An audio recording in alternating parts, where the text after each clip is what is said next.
Okay, let's wait for people to come online.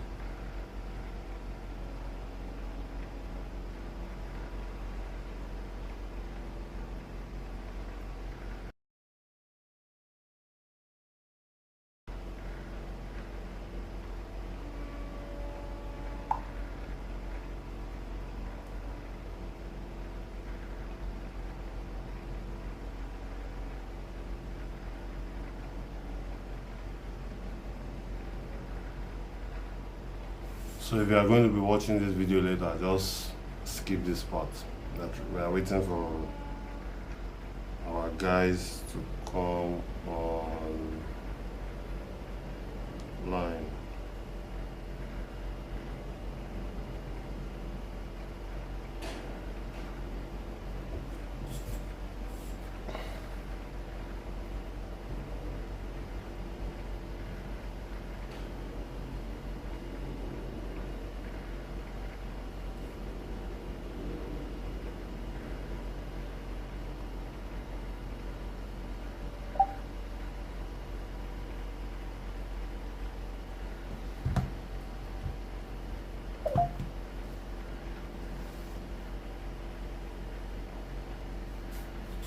Okay guys, I'm online now.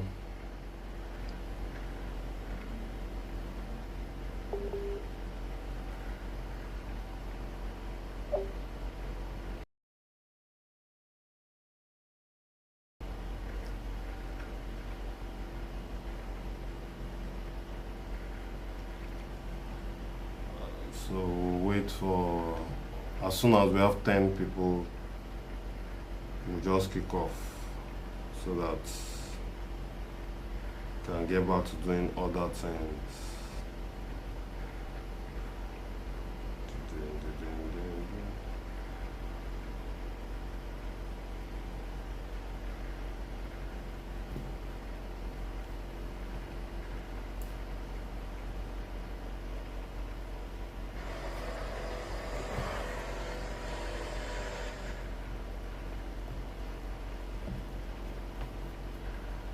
Okay, so somebody is online. Who is this?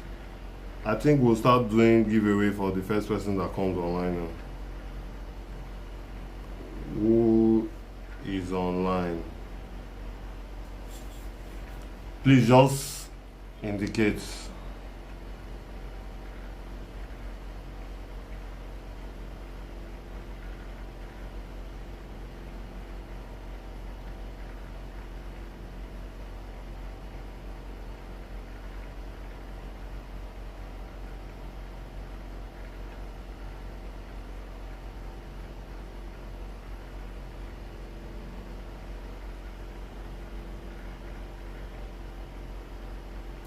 Good morning, love it. Are you in Canada? Lovett is chatting with us from Canada.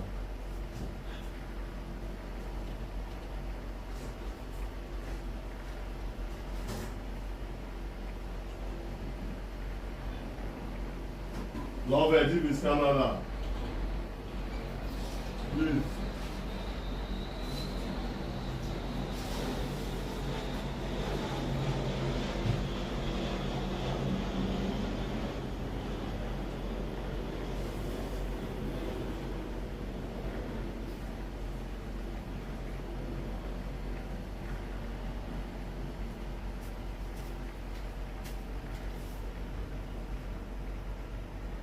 Only Lovett is here.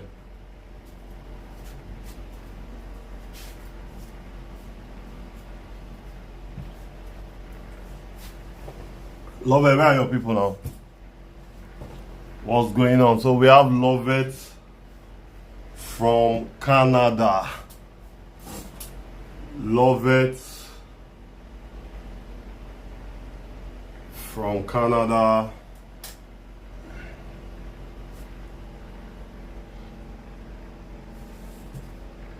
So guys, don't mind my setup, but I'm still trying to figure what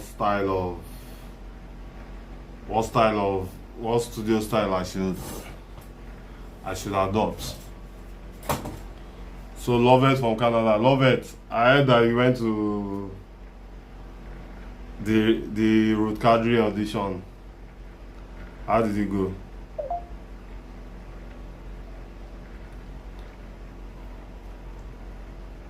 Lovett is in Nigeria and you're saying good morning.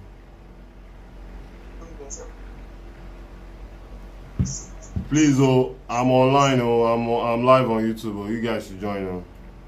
Only one person is there.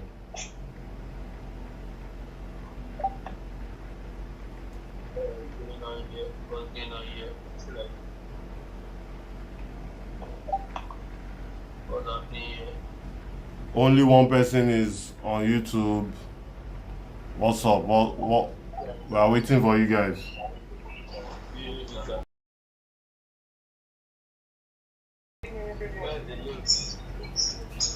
Okay. Okay, I'm sharing the link again. Oh, although I've shared it before, but I'm sharing the link again.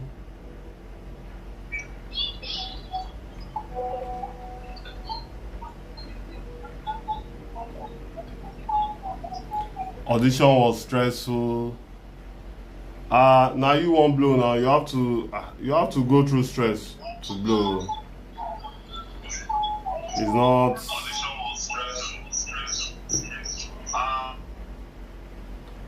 If you want to blow, you have to go through the stress. So I've reshared the link.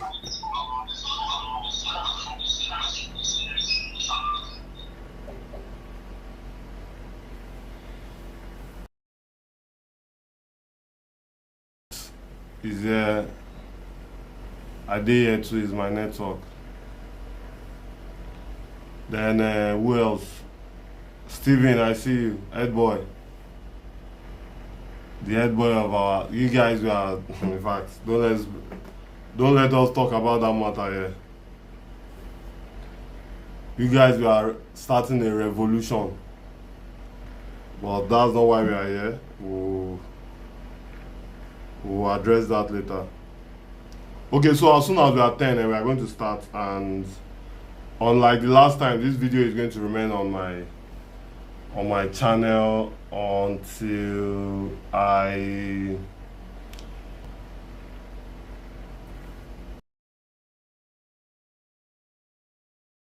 see you, woman leader. I did not see you. It was you that started the. No. This is not a meeting. No, this is my normal Wednesday lecture.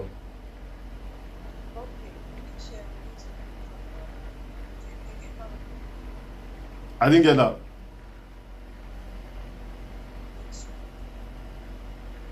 I just shared the link. I just shared the YouTube link, and I shared the. I don't know if I can. I mean, I'm YouTube. So anybody that can help, just type in the comment section. This live to what is actually like to what the topic is, the topic of today, so that anybody that is passing by can just join. I mean, we'll wait for. Okay, let's do this. Let's wait for 5 more people to join, and if they don't join, we'll just start. That's 5 more people on YouTube, not here. Then we'll leave here very soon. I'm trying to.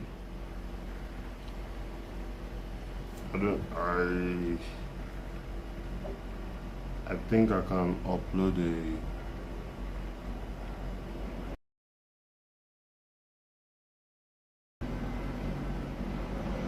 Shag's World, creative director Shags, I see you.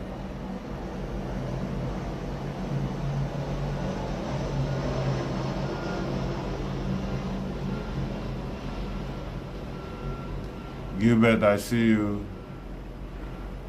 Love it. Love it. I saw you in one action film like that also. Please, we'll be carrying us along. Let's make this money together. What shall it profit you to make all the money alone, and I start asking you for urgent 2K? You see why we have to carry each other along.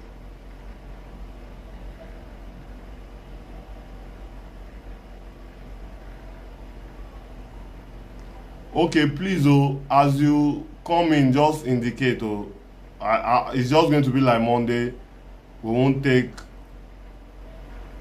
anybody's time except for people that request, and those people that request too, they will need to stay.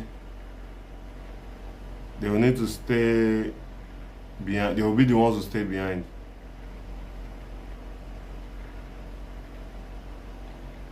So I'm looking at next week will be both YouTube and Instagram live. But let's see how this YouTube does first of all.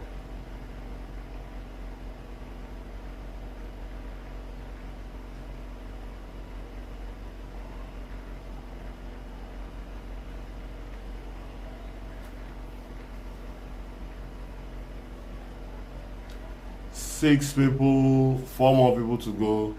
But or you know what? Let's do like this, eh? Since we are six like this, let's do like this. Let's seven now.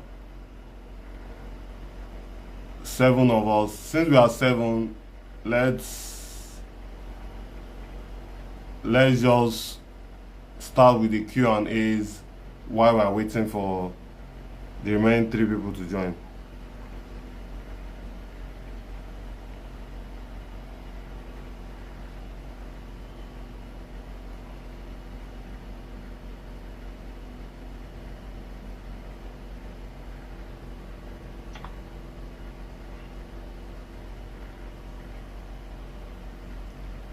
Okay, three more people. Love it, you're in God's hands.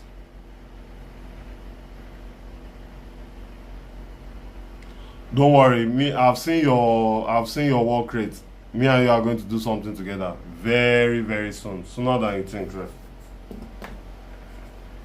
I'm trying to. Once we are done with all this, our what do you call it? All this our revolution. Our once we are done with World War III, we are going to do something together. I don't want us to do something in the middle of the war that is going on, so that bomb will not touch us. Please, oh, you guys have reduced again. Have fun now. Please, if you are joining, just if you are just joining and you've not subscribed before, I know a lot of you have subscribed before. Please just subscribe, I beg. Okay, I think we have to go ahead because we cannot continue waiting for people. Data is going and time is also going. I have 4 people watching, so hopefully the number will grow. Gilbert, I hope you shared the link to your people.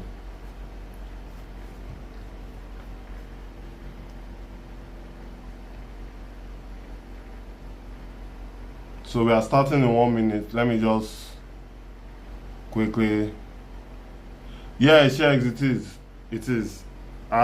This is my official account, but for some reasons I didn't have access to it. I had to do all those 2-factor stuff, and now I'm back.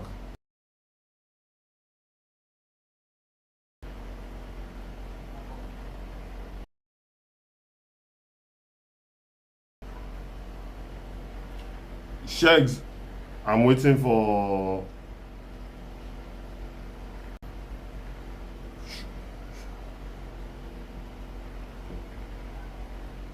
network as usual.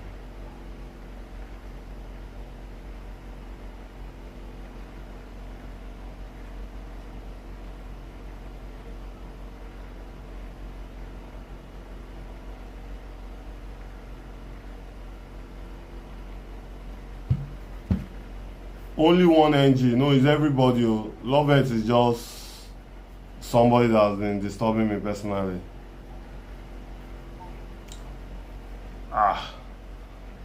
Sheks, this prison life, I just stumbled across it one day, and so why I like it is that it keeps my video in landscape mode when I'm going live. So I don't have to rotate I can keep my phone this way, so that's why I like it. I don't really know much about it. I'm just trying it out also.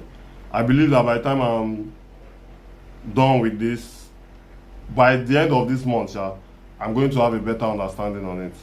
So, but we're not here because of prison life. Let us.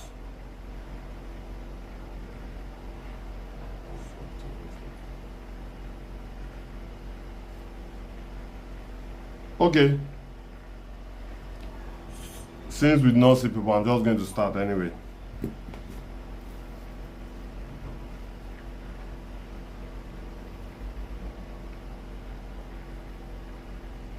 Who is only one NG? Okay, that sounds like Ngozi. Only one NG.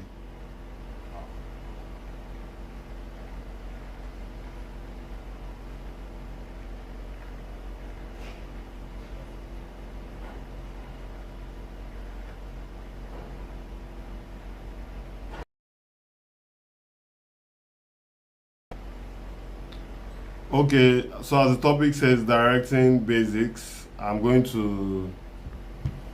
I mean, this is something that I believe we've addressed before, but I'm just going to just scratch the surface. Then after that, I'll leave the floor open for questions. Also, the let me use the word A for Apple of video directing, if there's anything like that. A for Apple of video directing. Now, why am I calling it? Why am I calling it A for Apple? It's because when you go to school for the first time, this is like the first set of things they teach you in school. So now in directing, or we can call it directing 101. Don't let me use A for Apple, because A for Apple is too elementary. So directing 101. Abi, if you guys can hear me, hope I'm not talking to myself. If you can hear me, just type the directing 101. So I know that it's not me and my phone that are talking. So I'm going to I took some notes earlier, and I'll just skim through, because I want this one to be more of, only one person can hear me. Shegs. I thought Ngozi was online now, and what's her name?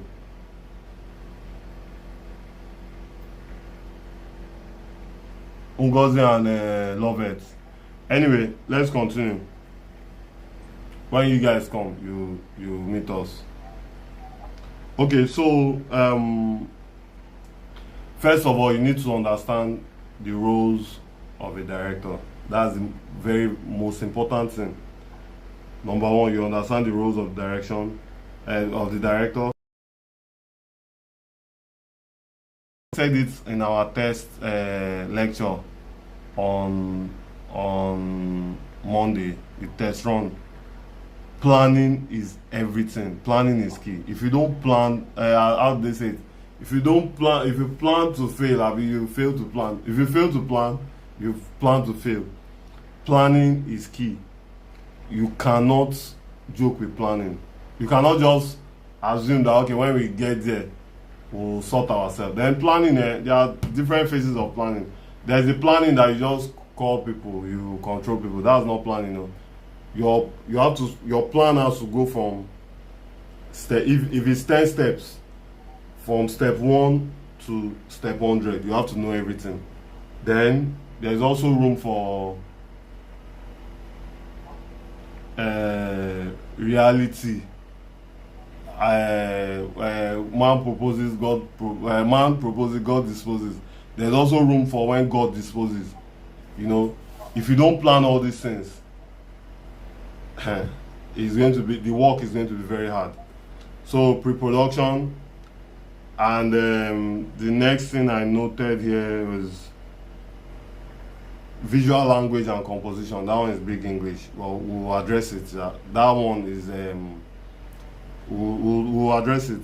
But I don't want us to speak in this class. I don't want us to speak big English.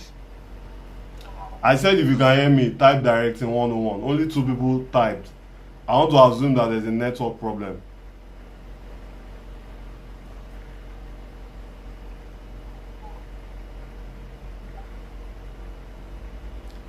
Directing actors' performance, on set workflow and communication. This is very key. Where is Gilbert?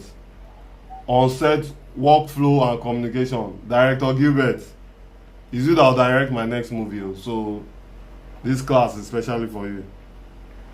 Then post-production awareness. So these are the 6 things we are going to treat. And please, if we have a timekeeper here, please, I don't want to spend more than 20 minutes on each bullet point. So for the first bullet point, what is the role of a director? We are not doing that. Everybody knows what the role of a director is. What I can only advise as an extra source is that as a director, you need to have an idea of every other department. You don't need to be a master of all, but you need to be a jack of all trades. Just know a little bit of this, a little bit of. For instance, now I know makeup. Some of you might be wondering that Mr. Bolaji is a lie. I know how to do makeup. Not plenty, but if a makeup artist does rubbish for me, I still know how to correct it, and I know the kind of makeup I like. So because it doesn't make me a makeup artist, but it makes me able to predict that, okay, for those of you on WhatsApp, we are leaving the WhatsApp group. I'm moving. The WhatsApp is already distracting, so I'm moving to YouTube fully.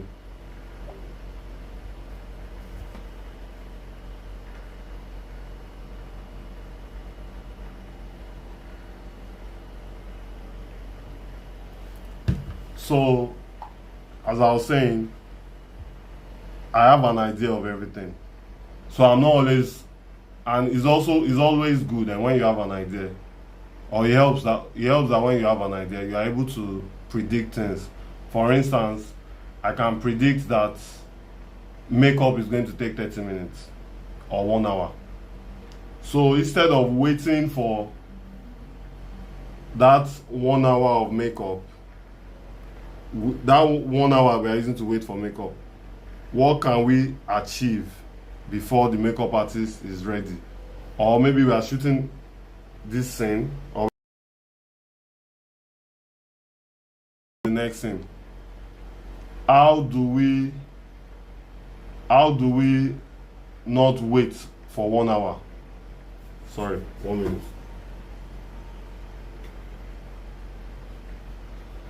How do we not wait for 1 hour after shooting scene 1? The best way to do that is to make sure that during scene 1, or if the makeup is supposed to be in scene 2, during scene 1, while we are shooting scene 1, they've started the makeup that we're going to do in scene 2. So you are able to predict this if you have ideas on. So me personally, like the last training we had, where we had that training, I see the whole exercise as a prerequisite to directing. So you learn this, you have an idea of how to direct. Please, if you have questions, you can drop them in between. I'm still freestyling. So the role of a director, the director is the creative lead. That is all you guys need to know. So as a director, I see myself as a coach. Not necessarily the best at playing football, but you should be the best manager of people. So the best manager of people is that I have a good cameraman, I have a good makeup artist, all the good guys, I move them to my side. That is that's like the major duty of the director. So you have all the good guys on your side, all the top notch, all the top, the best cameraman, the best editor, and aside from being the best, also you also need to know their attitude. You don't want somebody that, because he's good at what he does, the thing now gets into his head. You cannot talk to him. You don't want such people on your team. So your duty mainly is to gather all these people. You gather them, yeah, let's move on from there. You have the best squad. Like Barcelona signing all the top players. Then pre-production is also one of the basic things that you need to know. You don't go into a shoot without planning. How many days are we using? If your production is going to last for 7 days, for instance,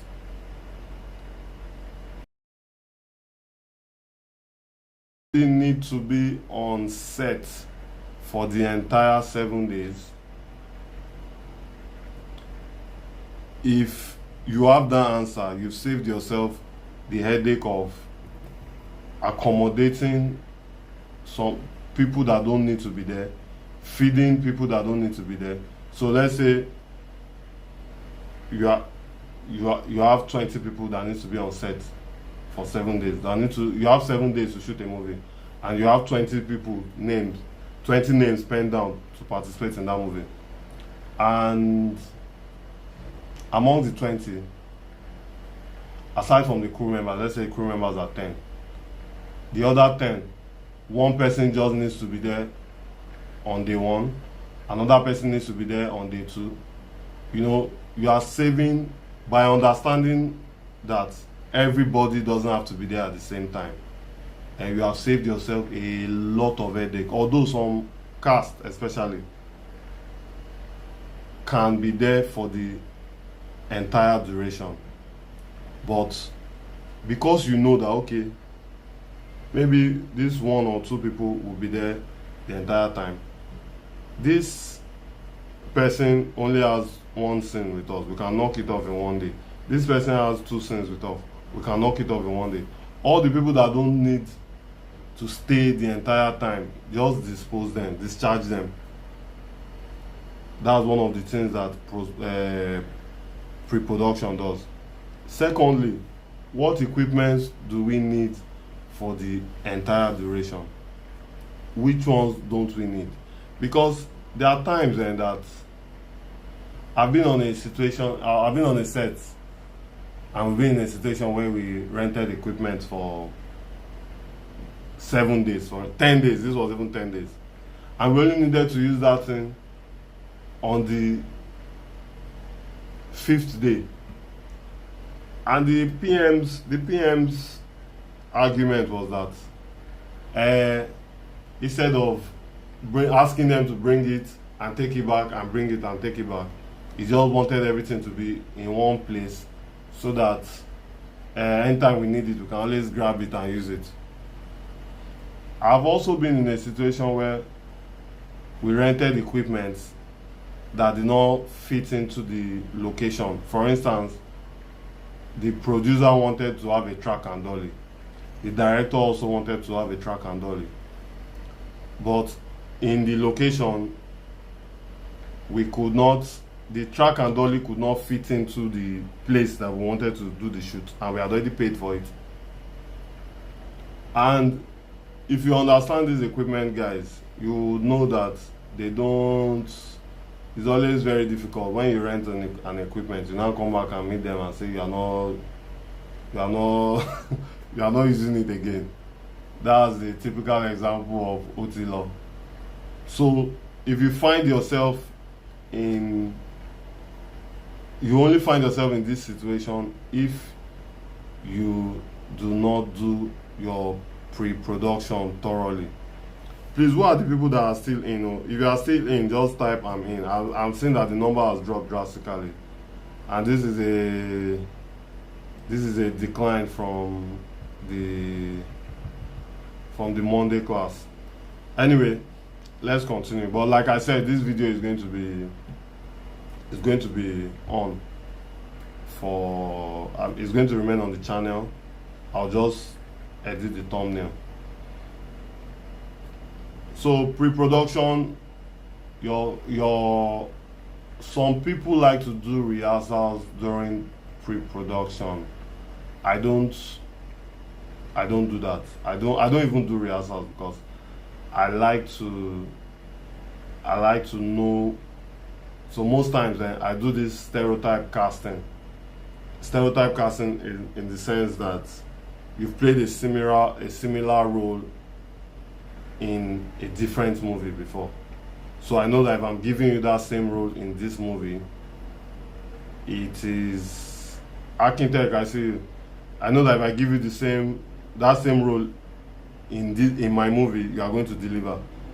So I hardly do trial and error. I only do trial and error when maybe I'm doing a short film and I'm trying to test out. If I'm doing a serious project, casting. If you've played a lecturer in this movie before, most times you are going to be playing the same role in my own movie. And sorry, please, I don't have. I hope to start doing Netflix movies very soon. So when I get to that bridge, I'll start doing the normal audition casting. So I don't audition. What I do is that I watch other people's projects and I see what you've done before, and I'll see how you fit into my own story. So rehearsals is not part of my post-production process. My first take is actually my rehearsal. Then another thing I try to do is I try to storyboard. And the reason for storyboarding is so that I can carry the crew along. Also, I like to have a meeting with the writer during my pre-production. Myself and the writer will tell the crew members or whoever is available.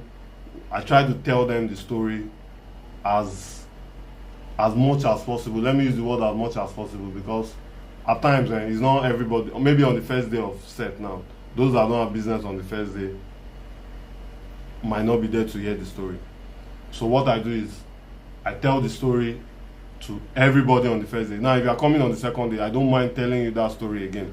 I don't mind assigning someone that already understands the story very well to tell you the story, so that when it gets to your part, you know how to deliver your part easily.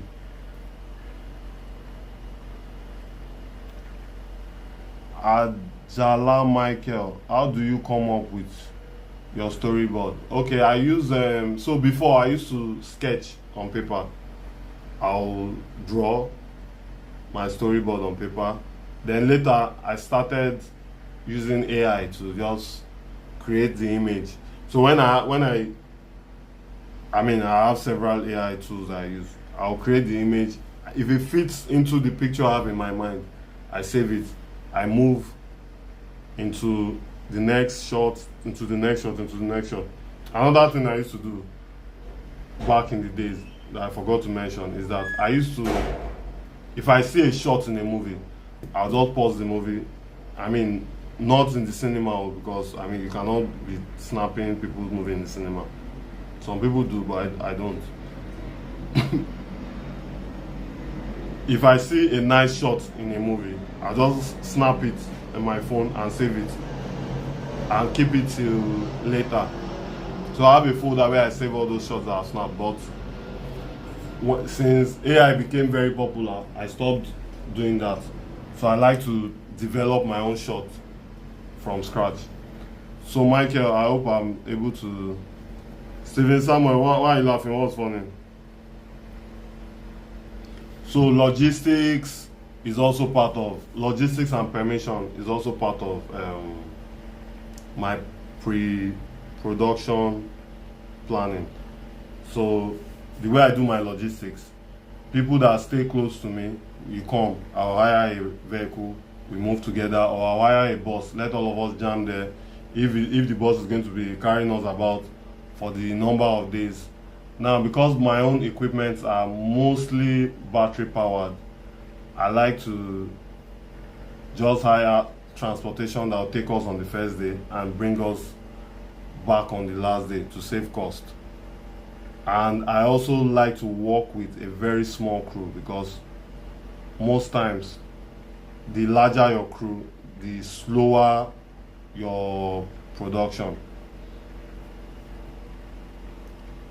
Then permissions is that before you shoot somewhere, you cannot just assume. So for instance, now you rent a service apartment and you assume that because you rented service apartment, they will allow you shoot because you paid money. It doesn't always work like that. What happens is, when you are shooting a movie, when you are renting a service apartment, you tell them that, okay, we are renting this apartment because we want to shoot a movie. They usually charge extra for damages, and there's a caution fee. So especially because you are going to be plugging a lot of equipment. So for instance, now they already have their own burden of ACs and all that. Now you now add all your plenty camera lights to their prepaid meter. You are going to pay extra money. Somebody asked a question, says, but sir, what if you decide to go a different route with your casting? For instance, if the story calls for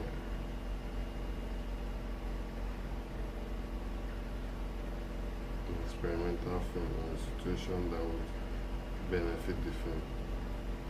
Please, I don't think I understand this question. No? What if you decide to go against, call the actor to act against type of nice guy? Okay. So please, who is this? Inception Arts. Just type your name. I think I understand the question, but I'm not sure if I do. What you're asking is, let's say somebody has been acting as let me use somebody like Mr. Macaroni, for example. He has been acting as a sugar daddy. You now want to make him act as or he has been acting as a sugar daddy and lecturer. You now want to make him act as a responsible husband. Yes, I'm not, is very possible, but hardly will I find myself doing that. Now, it's not because it's not good, but so remember now that I'm a guerrilla filmmaker. I'm not a big time filmmaker. And time, money are one of the constraints that we have. So, okay, Wada, yeah. So, like I was saying, I'm a guerrilla filmmaker, I'm not a big time filmmaker. And the kind of problems we have majorly is time and money. Now, if somebody gives me a script and says, I want a responsible father, I would rather find somebody that has been playing that role. It saves me the headache, not just the headache of rehearsals, it saves me the headache of coming on set and start telling him, okay, do this, do like this, the way you did it is not, because this person, remember now that this person, the network has some issues. Just give a thumbs up if you can hear me. Let me see if I'm back online. So imagine casting somebody like, can you guys hear me? The network went, it showed me network something.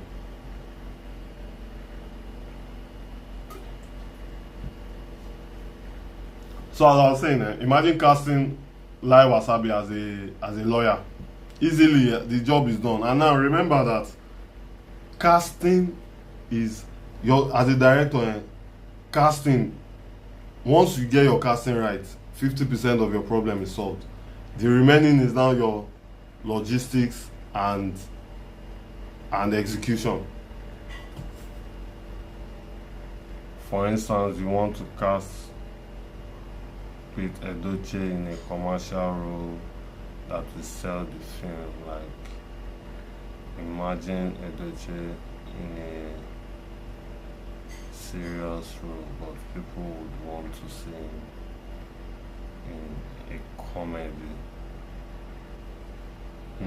Okay, I think I get the point, but I mean, Peter Edochie is one of the greatest of all time. But with all due respect, I won't cast him in a comedy role. There are other comedians that will deliver that role for me without giving me headache. I know he's a good actor. He will even deliver, but it's just going to be very, very off. I'll still be feeling like, no. Am I getting it? Is it not? So I don't think I want to do that. I won't do that. Only one NG. Are you thumbsing up to agree with me, or you are thumbsing up to respond to what I said earlier? So I'm moving on to the next topic.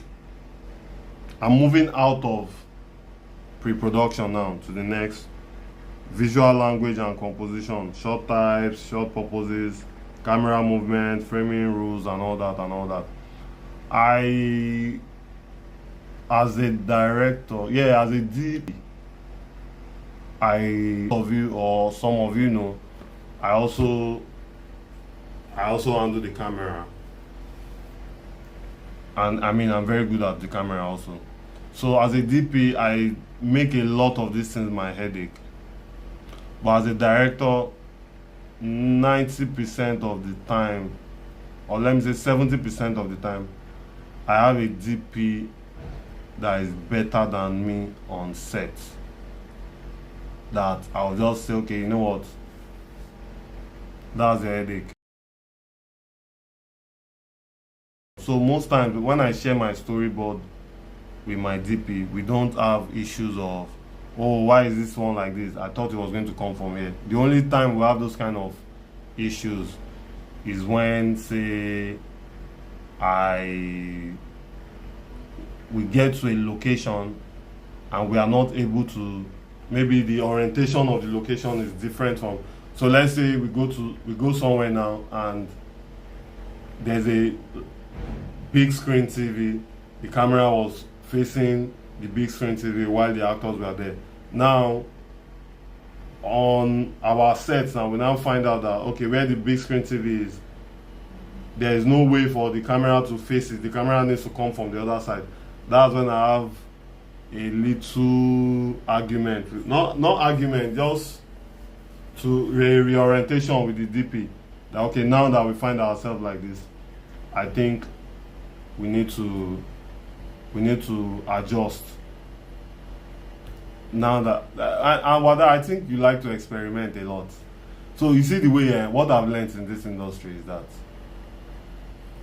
there are rules that you need to follow. When you follow those rules, and when you become an household name, you can now start breaking the rules.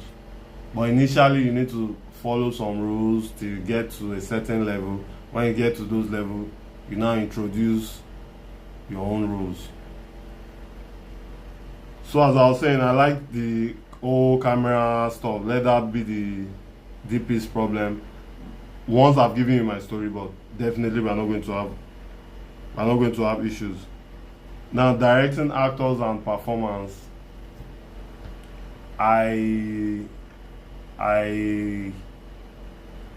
so my trick is that I've already sorted all these problems, all these issues. I've sorted it from casting. So I know that this person can act this person can act that, this person can act this.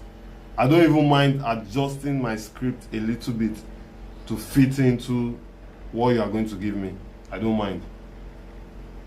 As long as you are going to deliver the role. You got it. You are getting the role already. So by the time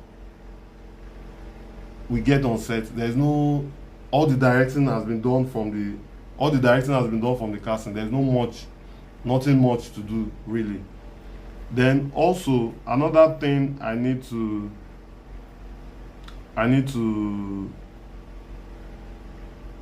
mention is, okay, yeah, it's even here. On set workflow and communication. Now, I've heard and I know that there are a lot of directors that when your team members are setting up, there's even one director in this chat. What was his name? I don't want to call his name, but he knows himself. When your people are setting up, you are not there with them. You just assume that, okay, these people, you guys will get it now. You guys should use your, you can use it.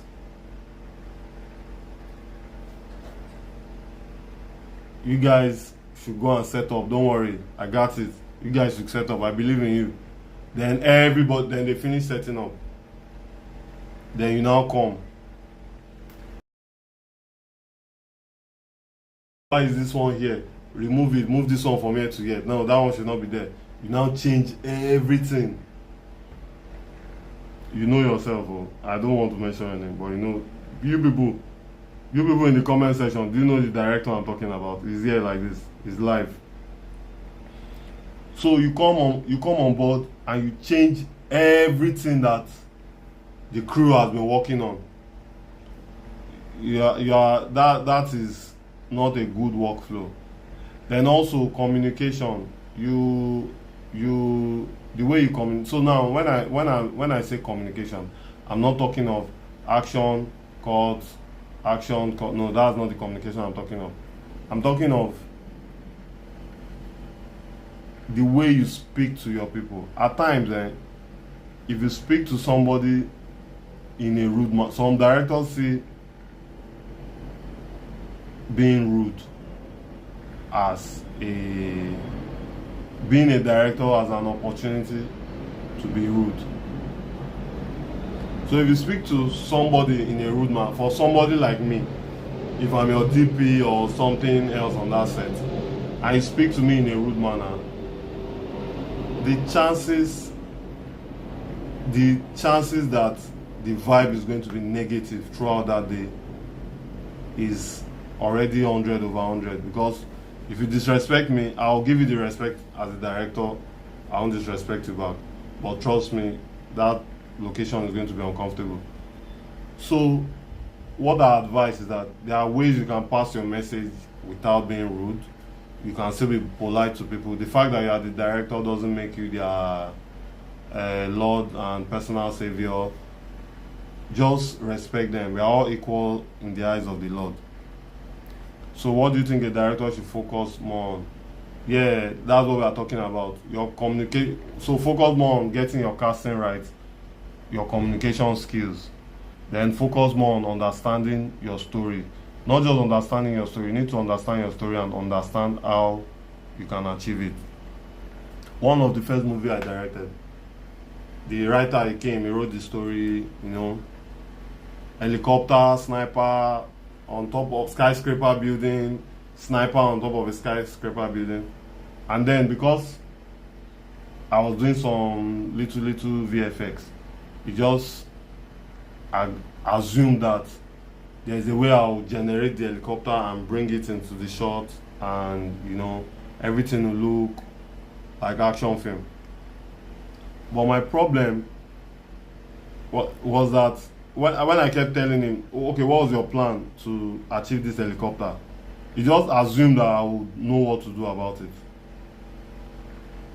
And my own major problem was that this guy, then I was like my second year of editing. And even my effects were not really that great. But the guy believed in me anyway. And I kept on trying to explain to him that, I think instead of helicopter, because it was supposed to be a robbery movie. And like, instead of helicopter, is there no way the thieves can escape in a car? We can easily get a car. I have a car that we can borrow and they drive off, but to get an helicopter might be difficult. But the guy he was so into the story, and I told him that, at this point, I won't deceive you. I can't do this. Eventually, he went to change the story, but he left the skyscraper.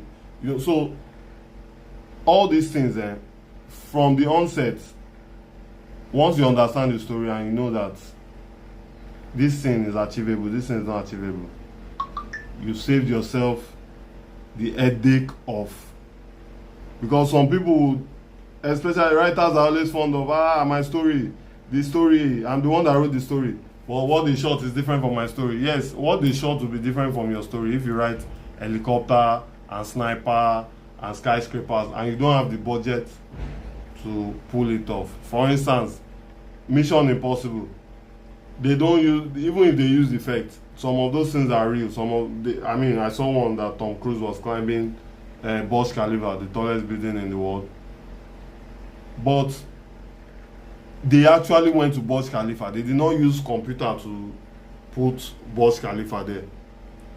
So most times when you see that this story, yes, I understand this story and I understand how we are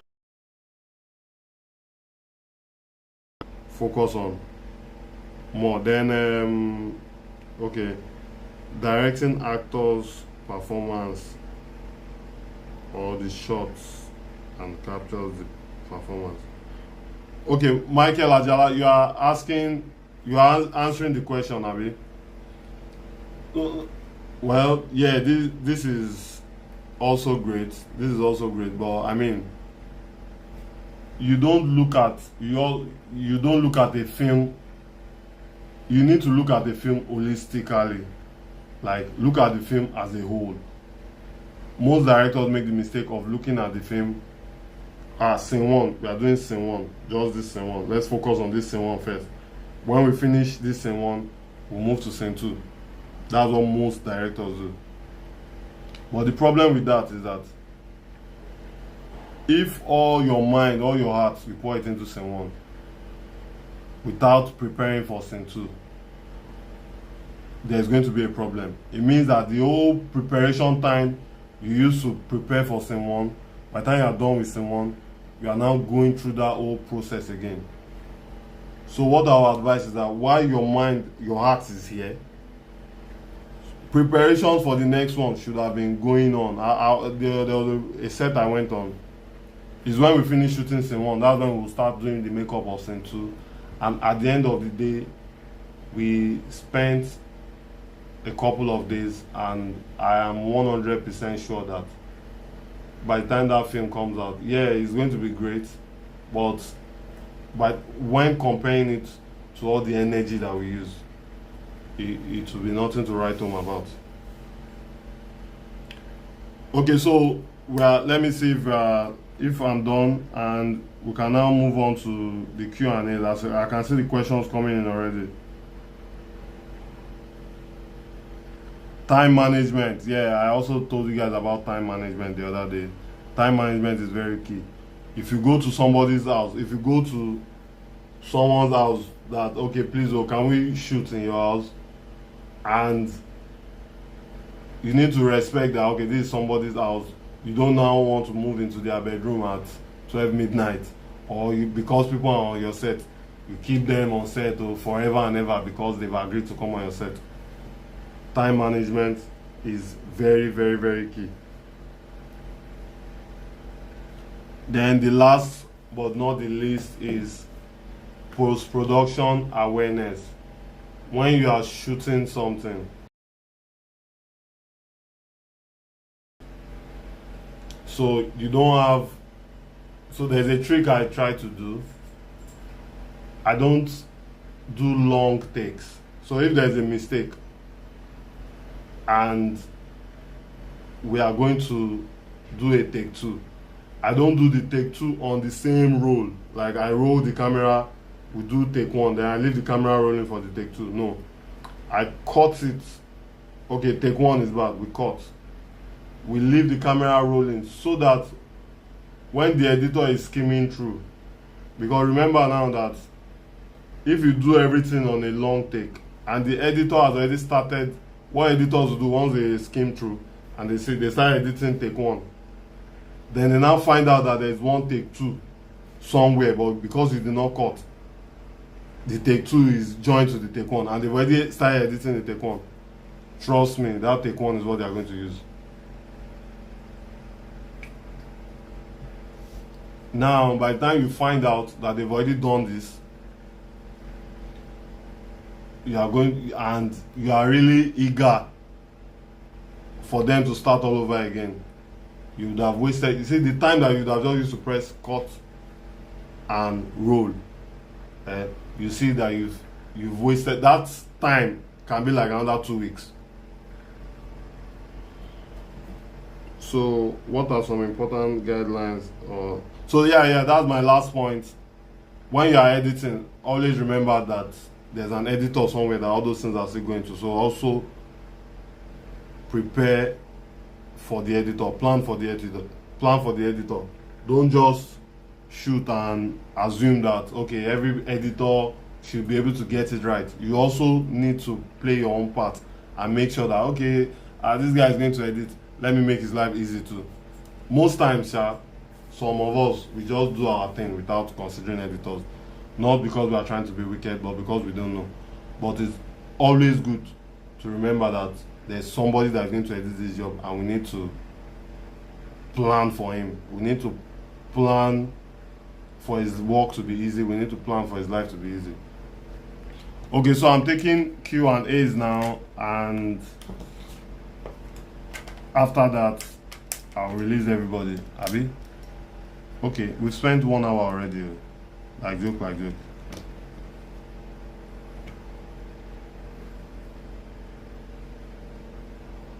So somebody said,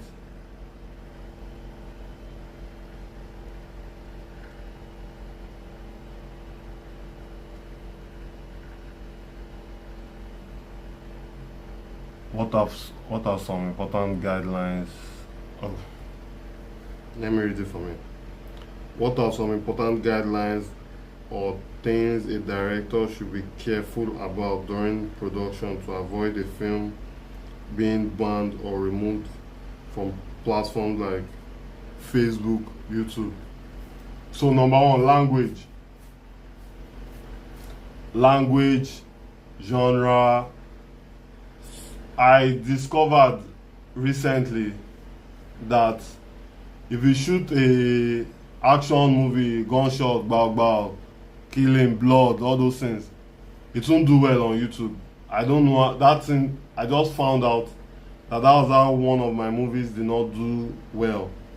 You know, YouTube is more family oriented, love story, and even if there's going to be crime, not gunshot everywhere, gunshot blazing kind of crime. So I discovered that one, the language. When you are speaking strong language, it should not come at the beginning. Then also copyright. Everything that you do needs to be original. You cannot go and download somebody's song and lay it in your film. Once YouTube find out, they might not find out on time, but once they find out, they'll either ban you or they'll shadow ban you. I hope I've been able to answer your question on Princess. And which princess is this? So please indicate, is it Princess Koyono or Princess?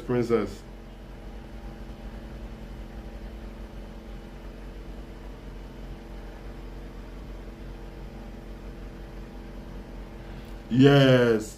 So this rape scene now, this rape that you mentioned here now, YouTube does not joke with. Even like, you know, me, I prefer to do action, horror, and crime. But what I found out the hard way that YouTube does not joke with all those gunshot, blazing, robbery, all those things. And if you check online, you notice that a lot of those films with gunshot, blood, rape, robbery, they don't do well on YouTube. So that's probably what happened. YouTube is a more family-friendly page. So how can directors protect themselves from situations like this? and ensure that they follow platform industry regulation. Okay, I mean, it's just like, let me use Christianity or Islam. Now, there are always guidelines. They are either written or not written. When you go to a church, even without them telling you what to do or what not to do, you, one way or the other, you behave yourself. Then, the moment the pastor picks a Bible and starts to read, you should understand that, okay, yeah, for him to be reading the Bible, some of the rules and regulations are inside that book he's reading. So if I want to make a movie for YouTube, for instance, what I'll do is I'll check successful YouTubers. What have they been doing? Okay, how do I replicate? For instance, I'm more of a Netflix, Amazon person. So when I started making YouTube movies, I had the issue of, because I'm more of gunshot, blood, blazing, arm robbery, blood, horror. I'm that kind of filmmaker. Now coming to YouTube with that style, I noticed that most of my films, at most 20k views. Some self might not even do up to 100k. While the love stories that I always struggle to. I mean, it's a job. You hire me to direct a love story, I'm definitely going to direct it. I see my love story is doing 1 million, 1 point something, 1.2, but my own story that I really have passion for, they are not even doing 100k views. I didn't know until very recently that, oh, YouTube is more family friendly. YouTube wants a kind of movie that you and your family members will sit down and watch together. So they don't want to see rape, gunshot, kidnapping, all those things. They don't want. So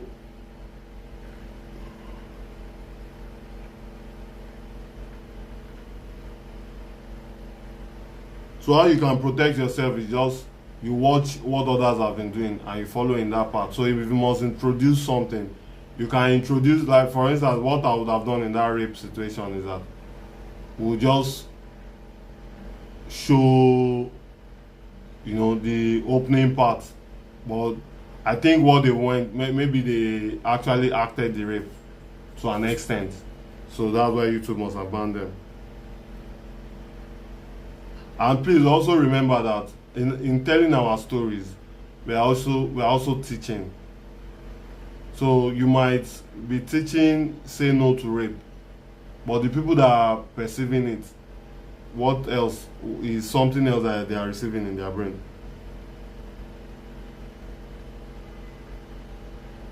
No, architect, we are not talking about editing today. I shared the topic in the group.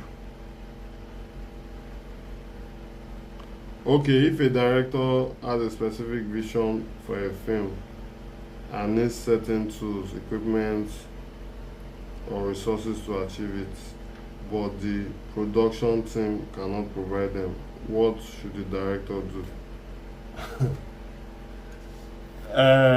I'm trying to understand this question. Princess, if a director needs some equipment to tell a story and the production team cannot provide it,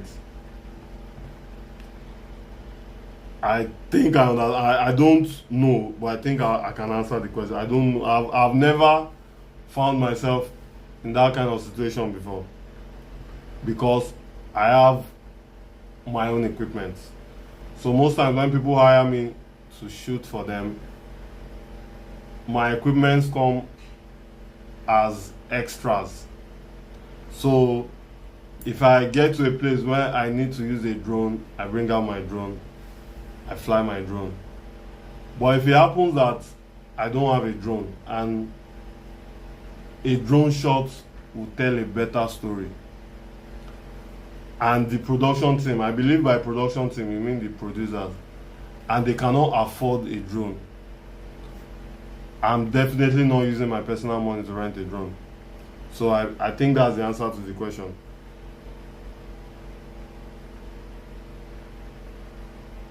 Okay, since the final film will affect the director's portfolio and reputation, how can you handle such a situation professionally without compromising the quality of the project? So, please, who is this person? Who is this princess? Princess, is this Kuyono?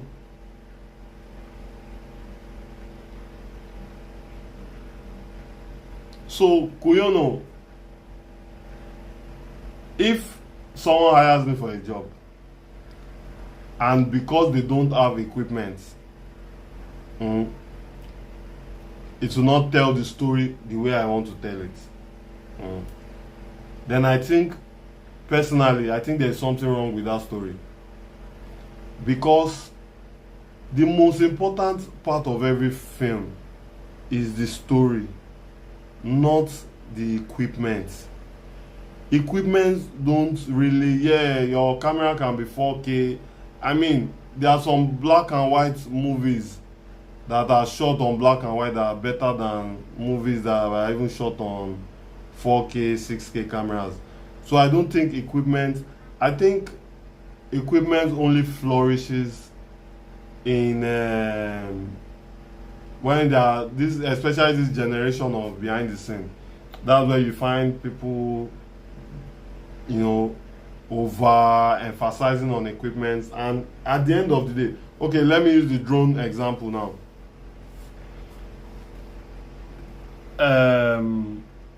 Do you real okay, so to hire a drone costs more. Okay, let me just, on a low budget camera now, to hire a drone is like 2 times the cost of a camera.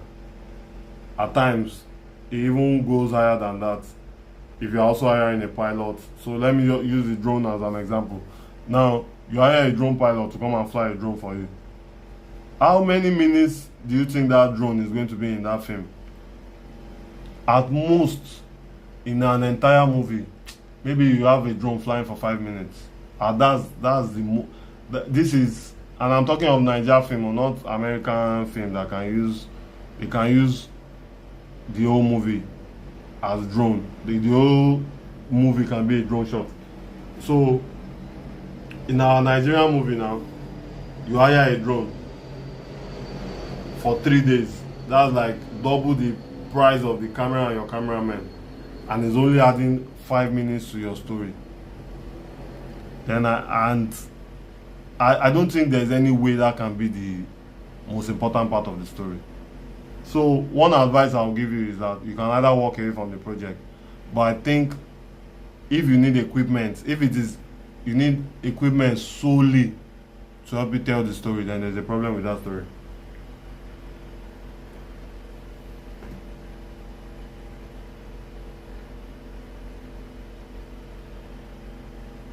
And there's a difference between quality and picture quality. Picture quality is not the same thing as quality. Quality can be in acting, storytelling, locations, many other things. But picture quality is just the camera. Remember now that there's also sound. There's lighting. There are a lot of things there are a lot of things that add to the quality of a film. But I don't think equipment, yeah, there might be instances where the lights might not be enough and you need more lights. No, genuinely, the actors, or I said the actors, the producers can arrange for funds to get more light. But say you want a director's monitor, for instance, or you want a crane, they will just look at this one. Does this one think we are plucking money from the tree? So I mean, at the early stage of your career, you would think that equipment is everything. I also fell for that trap. You know, you get the best cameras, get everything. At the end of the day, when you shoot your film, another problem new directors fall into that. You spend so many days shooting your film. When you arrange your film, the entire film is done up to 20 minutes. Then you now have to go back. You start thinking of all the money you spent. This entire film, we didn't do 20 minutes. How do we go back? How do we shoot? How do you call this person? How do you call that person? And before you know it, everybody has moved on. The people you want to call, they are on other projects.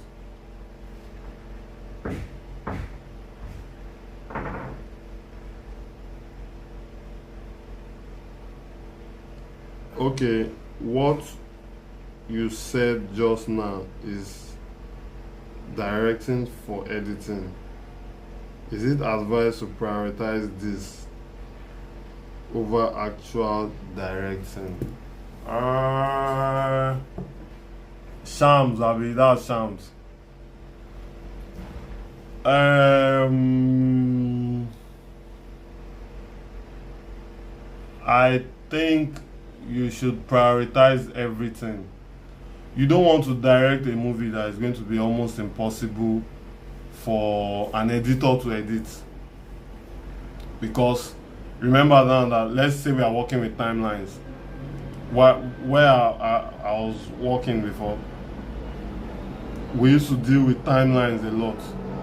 So if a movie or if a material, because then we are shooting adverts, if a material is supposed to drop on January 1st, everything we do has to align with that January 1st. Number one, we need to cast people that would also consider, so we don't have to start directing them, and we'll now miss the January 1st date because we have to spend extra days directing somebody. So we are going for somebody that has delivered before and that will deliver, someone that can deliver. Secondly, we also need to shoot it in such a way. Now, when I say shooting it with the editor in mind, it doesn't mean you are shooting bad stuff. It means as good as your stuff needs to be so good that the editor will find his work very easy. The editor's life is going to be easy. So actual directing consists of all these things. You are not just telling the actor, cut, action, cut, action, cut, action, cut. No. The more you tell the actors, action, cut, action, cut, action, cut, you need to also understand that this is 1 terabyte of footage that I'm going to give the editor.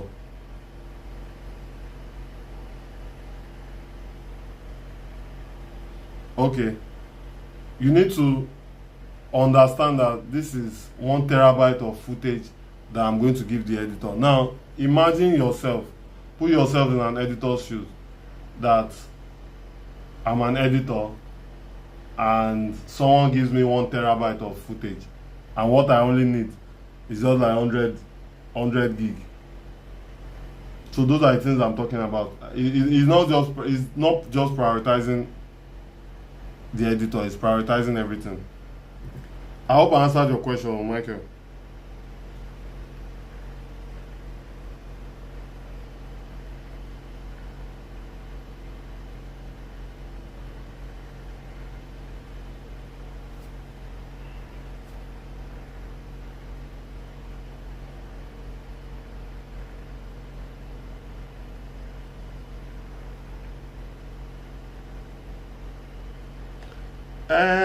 So you can, there are royalty free songs, and again, YouTube has a library of free songs that you can also always patronize. Now I'm responding to how do you know what assets are free to use.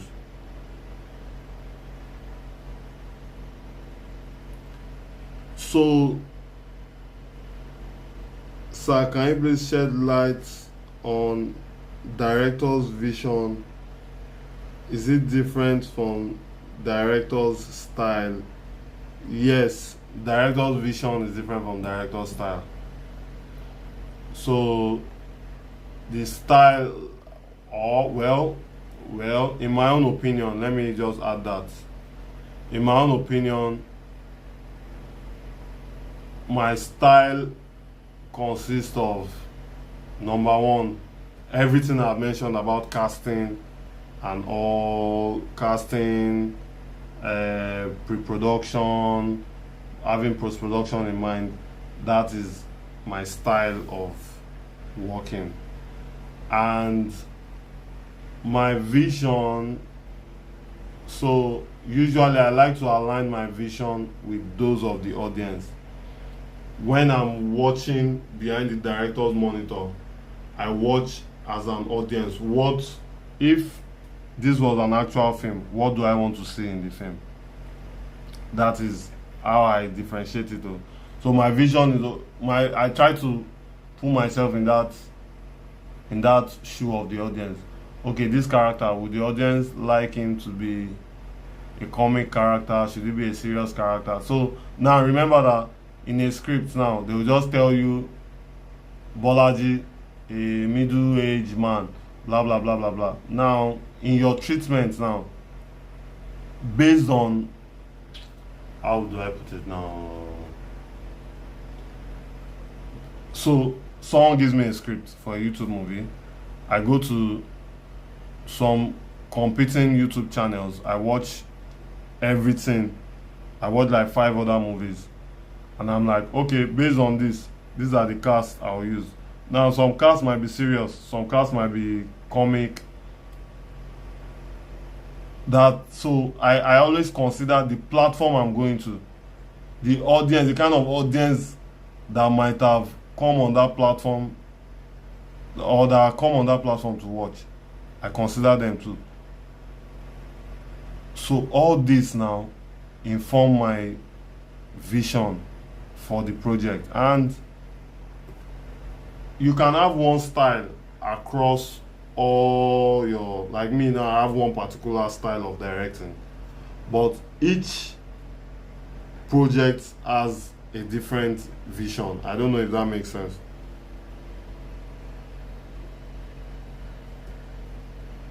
Okay, Kuyono said thank you, sir. You're welcome. Please shed more light on director's treatment. How do I explain this? So, director's treatment, I just want to use like a layman's example. So you have a script,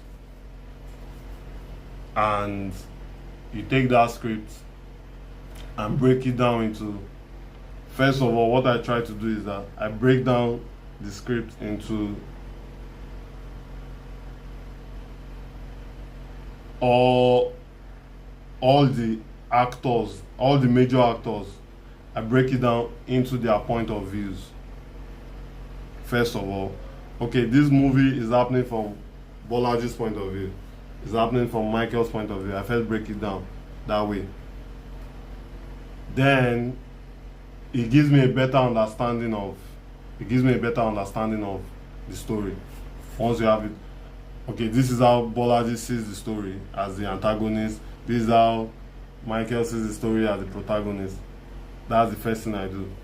Then based on that, I now break it down into the number of days I want to use to shoot. So yeah, we have the number of scenes where we'll do our interior, exterior, day and night. Then the number of days I intend to use to shoot. Let's say I only have, in most cases, I mean, in the Yoruba industry, if you are lucky, you get 4 days of shoot. You get 4 days of shoot. If you are very, very lucky, you get 4 days. So I have 4 days. I know that, okay, in that 4 days, I'm getting a service apartment for 2 days. Now, everything that has to be in that service apartment, do I want it to come first, or do I want to pick up momentum? Let's go and shoot other stuffs. And by the time our momentum increases, we now enter the service apartment. Because at times we can just enter inside the service apartment and we are waiting for one actor. We wait the entire day. So I also include all these things in my director's treatment. So I prefer to be shooting all my outdoors, all my cheaper locations, streets, or everything that doesn't have to do with heavy spending. Then the moment I confirm that one of our celebs, because most of those celebs, trust me, they know how to come late, it's their hobby. They come late on set and you find out that we are okay, they come late and we find out that we've already spent half of the time we need for the service apartment and we've not achieved, and maybe the celebrity is supposed to be on set with us in that service apartment. We've not achieved that and we've spent half of the day.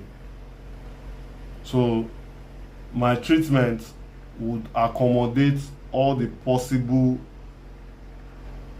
commotion that will happen on set. Now, first things first, I'll do everything, all things being equal.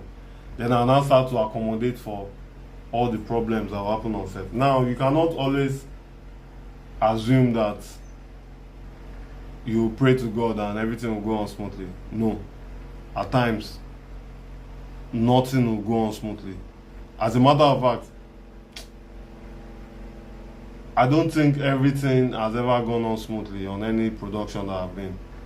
It's either the sun is so hot or rain will fall. Most times, rain will fall. Somebody will come late. All those things are there. There was a day that the equipments were with me, and last man arrested me. They towed my vehicle to their office, and all the equipments were inside my car. People were waiting for me on set. I didn't even know the people. They just entered inside the car. I thought they were armed robbers. They broke the handle of my car, carried the car, towed it to their office. They didn't even tell me the office. They pushed me out of the car. They just towed the car to their office. And I started making calls. Someone said I should check one place. I should check Alausa. I should check this. So things will just happen. And for me, that's one of the reasons I reduce the way I shoot in Lagos, because Lagos can be very chaotic. So director's treatment, I would have accommodated all the good things that will happen. Like, okay, I'm shooting 3 days, all things being equal, my 3 days will be 3 days. Then I now start to make provisions for all the bad things, in case bad things will happen, which bad things always happen.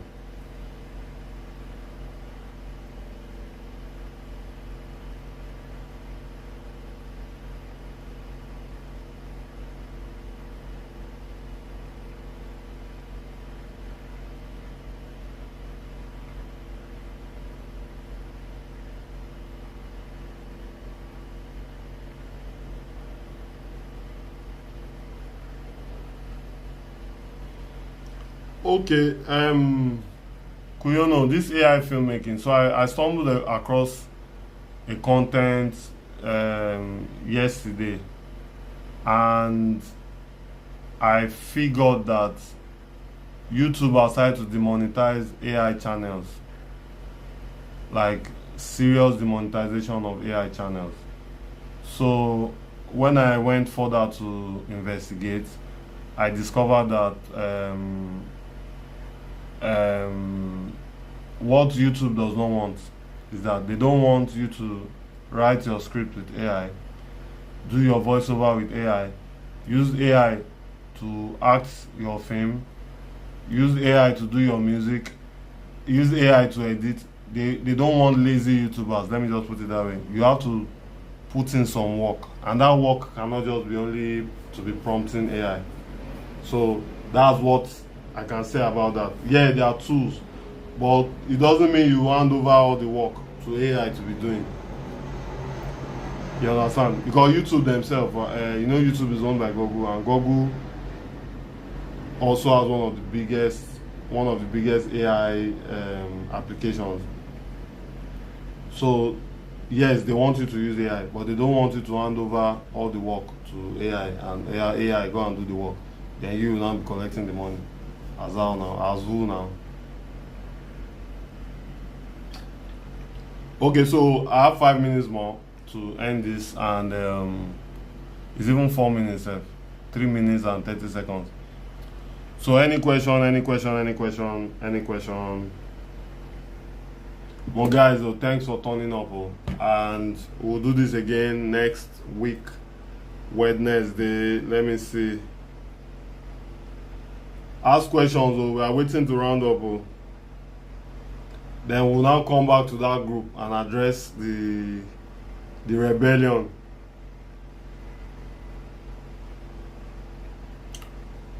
Oh wow.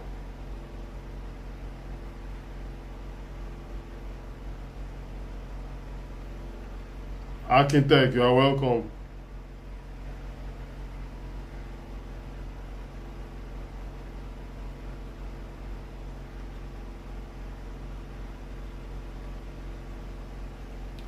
Any question, any question?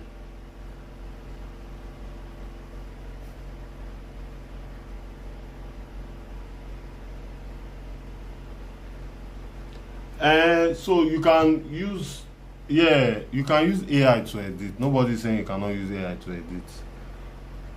I mean, I do that. I use AI all the time. But what I try not to do is that, there are some people that they just have phobia for AI. So what you don't want to do is that you don't just want to rub AI, everything AI, script AI, this one. So yeah, you can use it for some advanced effects. Yeah, why not? Yeah, but not that AI will be the actors, AI will be the voiceover, AI will be everything. No, no, no. YouTube does not want that. Okay, so um I'm signing out in 2 minutes. If you don't have any questions,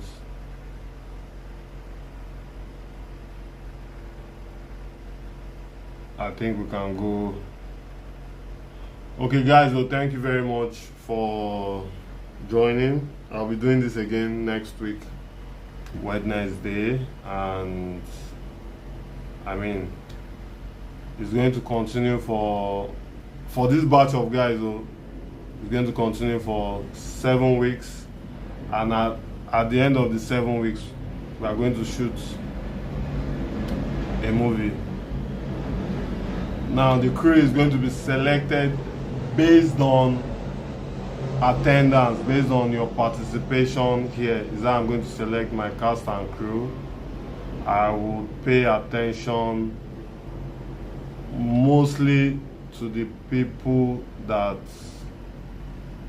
participate here. Now, whether you participate online, like live, or you come back and watch it later, it's fine by me. But those that join the live are like top priority. And we have come to the end of this session, so see you guys in the next class. Bye bye.